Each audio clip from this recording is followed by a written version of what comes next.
Soy Larisa Costas y en los próximos minutos navegaremos en la movida política de las redes sociales y del periodismo digital. Advertimos que este programa contiene imágenes muy fuertes, por lo que agradecemos que se tomen las precauciones de rigor.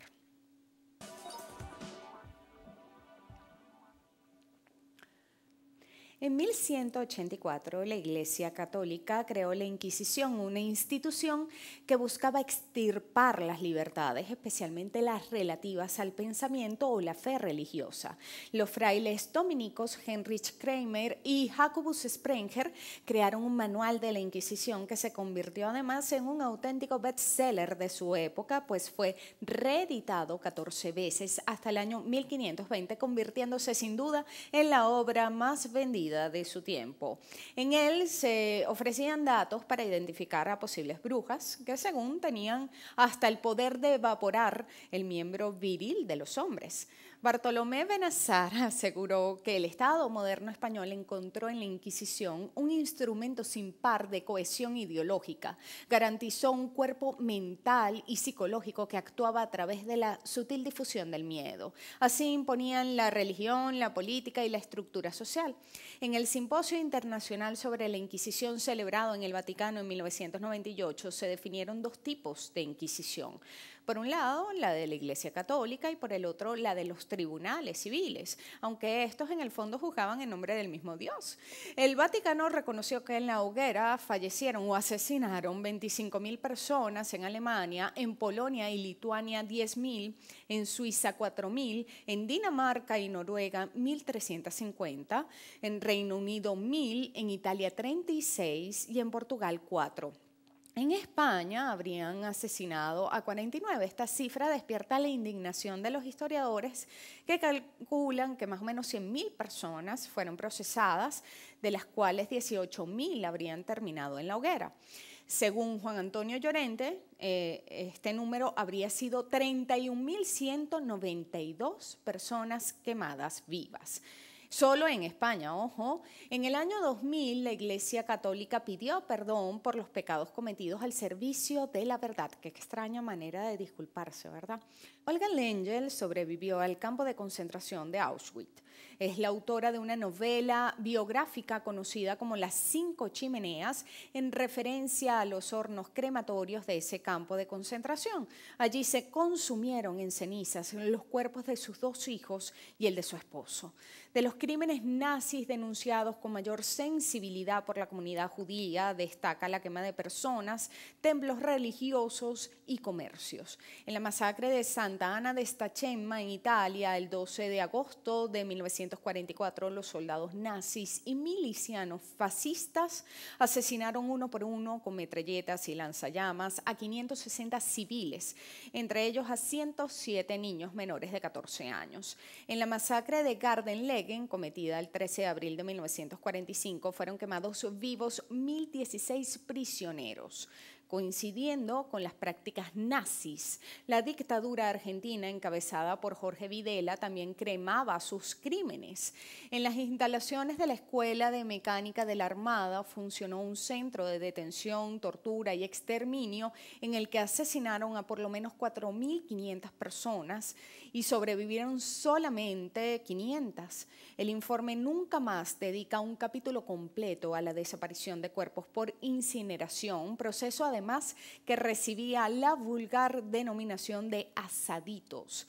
Aquella Iglesia Católica que instauró la Inquisición siglos después mantuvo alianzas con los nazis, también, por cierto, con la dictadura de Videla, que llegó a reconocer incluso la asesoría que ofrecía la jerarquía eclesiástica a su gobierno en el tema de los desaparecidos. Entre 1882 y 1968 en Estados Unidos se registraron 3.446 afroamericanos asesinados, la mayoría de ellos quemados vivos por la acción de grupos extremistas como el Ku Klux Klan y según una investigación realizada por el grupo antiaborto de la Universidad de Tuskegee. Disculpen si no se pronuncia así el nombre de la universidad. En el año 2014, Alberto Federico Rabel escribió un escabroso tuit de escasos caracteres. En Ucrania ya se pudo. Hacía referencia a la instalación de un gobierno controlado por grupos neonazis. 4 días después de haber colgado el desdichado tuit, en Ucrania, un grupo de neonazis patrocinados por Washington crucificaron y quemaron vivo a un independentista. Las grandes transnacionales de noticias hicieron grandes esfuerzos por ocultar este crimen, pero un par de semanas después, 42 personas fueron quemadas vivas. Las víctimas fueron acorraladas en un edificio que fue encendido en llamas por un grupo de ultraderecha. Desde el año 2015, el grupo terrorista Daesh ha documentado en sus propias producciones audiovisuales la quema de personas. Tal fue el caso de un piloto jordano que fue secuestrado, encerrado en una jaula y quemado vivo ante las cámaras. Reportes de prensa documentan quemas de grupos de personas en distintas localidades de Irak y de Siria. En el año 2016 se reportó la quema grupal de 19 mujeres que se negaron a mantener relaciones sexuales con los terroristas. El crimen de esta naturaleza más reciente ocurrió el 3 de junio cuando los terroristas rociaron con gasolina a una docena de personas a las que prendieron en llamas. Esta práctica es emulada por el grupo terrorista Boko Haram en Nigeria. Un reporte de Euronews refiere el horror sin límites del grupo extremista que atacó con bombas incendiarias a una comunidad en la que asesinaron además a casi todos los habitantes. Los medios, no obstante, no son tan severos en las condenas de estas espantosas prácticas cuando ocurren en Venezuela. La prensa española evitó delatar a los autores de un espantoso crimen ocurrido el día martes en Lechería, cuando un grupo fascista hirió de muerte con un mortero a Héctor Amuello, prendió en llamas su cuerpo para posteriormente agredir al cadáver con piedras y botellas.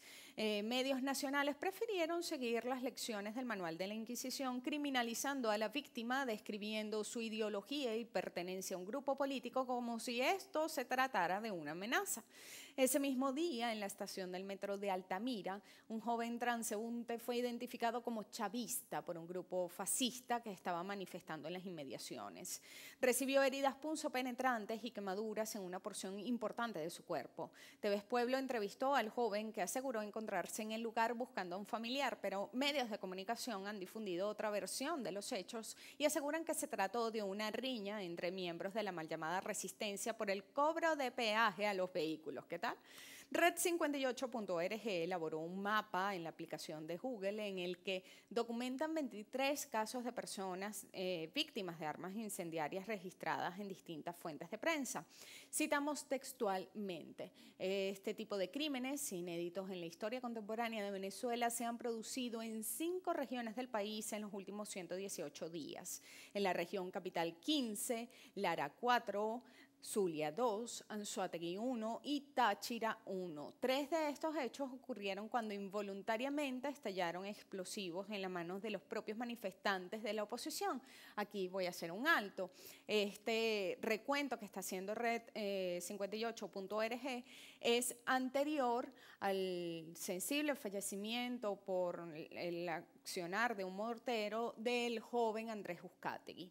Continúo con Red 58. En 20 de los casos, las personas agredidas eran funcionarios gubernamentales, personas de color, pobres, que fueron señalados como chavistas por fanáticos en acciones donde los perpetradores utilizaron cócteles Molotov y morteros caseros, petardos y otras armas. La mayoría de estos casos han ocurrido en el municipio de Chacao, gobernado por el partido de oposición Primero Justicia.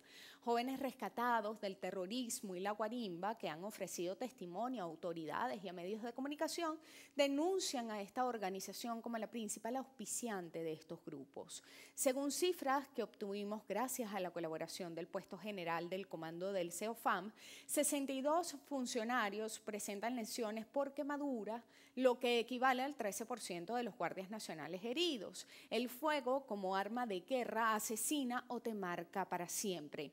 Incineran a chavistas o a sospechosos de serlo, pero también incineran la voluntad de sus propios seguidores. Lo hicieron sobre pretexto de ocultar la identidad de aquellos que, orgullosos se mostraban en todas las redes sociales participando de un plebiscito no vinculante, convocatoria que surgió además como alternativa frente a la constituyente. Es decir, tanto para la izquierda como para la derecha, la democracia ha girado en torno a la convocatoria del presidente Maduro. La quema del material electoral fue un acto simbólico, sí, pero también un acto político. La democracia fue cremada, haciendo imposible cualquier auditoría post-mortem. Define la Oficina del Asesor Especial sobre la Prevención del Genocidio: el crimen de odio es una modalidad de delito deshumanizante porque quien lo comete considera que su víctima carece de valor humano. Los grupos terroristas que actúan en Venezuela han rescatado códigos de las cruzadas impulsadas por la Iglesia Católica, así como cruces similares a la distintiva del Ku Klux Klan. Su comportamiento de odio gregario sobre grandes vehículos nos conducen a la remembranza de las imágenes de grupos terroristas en Medio Oriente y Nigeria. Y es que los criminales del odio tienen puntos en común. Hacen una construcción social consciente, ideológica y previa de las víctimas a atacar, al tiempo que justifican sus delitos con razones aparentemente superiores.